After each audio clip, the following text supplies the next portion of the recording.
comes from the Latin,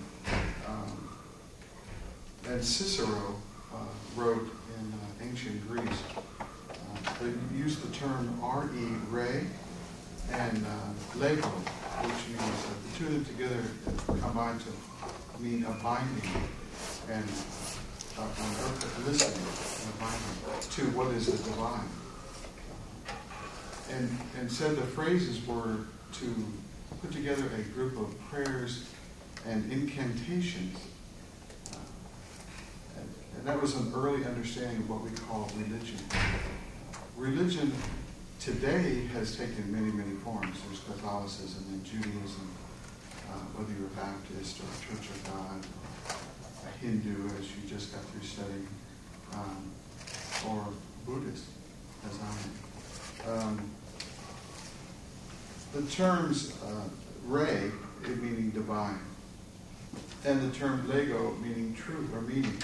So when you put the two of them together, come up with another term called binding.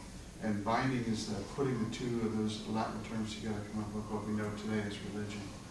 But over a period of time, religion has been defined as a system of faith and worship that owes its allegiance to supernatural beings, owes its allegiance to a God or a God figure or a Godhead or a group of gods or a group of spirits. Buddhism doesn't have a central God figure. Buddhism has Buddha, which was a man, just like you and I, just a person who came up with an idea and a way for living. So when you look at Buddhism that way, it's not really fair to call Buddhism a religion, even though it's practiced as a religion, and it looks like a religion. In spirit, it really is not a religion. Okay? Because there is no Godhead. And if you accept religion, the definition of religion as owing your allegiance to a spirit or a being or a God outside the self, then you can see Buddhism doesn't fit into that. It's also not exactly a philosophy. It's accepted in the United States as a philosophy because of the way we preach and the way we do things. But it's actually not quite a philosophy either. Philosophies talk about the knowledge of things and looking for things, the seeking for knowledge of something, how something works. And that means outside the self.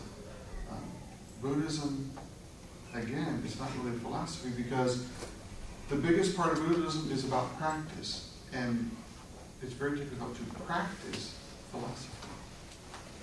Right? Philosophy is a study of something, how something works. But once you find out how it works, you don't need to study it anymore. So that wouldn't really be Buddhism either. So what is Buddhism?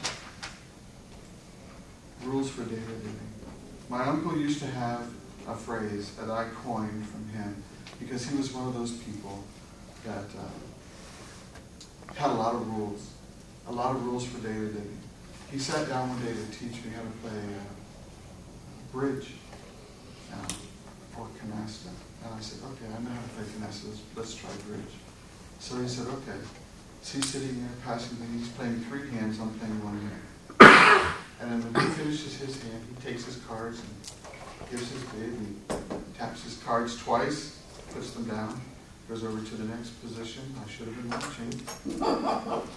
Twice, puts them down, gives a bid, goes to the next position. He comes to me and I go, okay, I think I could do, having a rudimentary understanding of the game, I said, okay, I think I can do 3 hearts or 3 aces, 3 spades, whatever it was. And then I said, and then he just sat there and waited. And I said, okay, I'm doing something wrong. I can just like, can you feel this? I'm doing something wrong.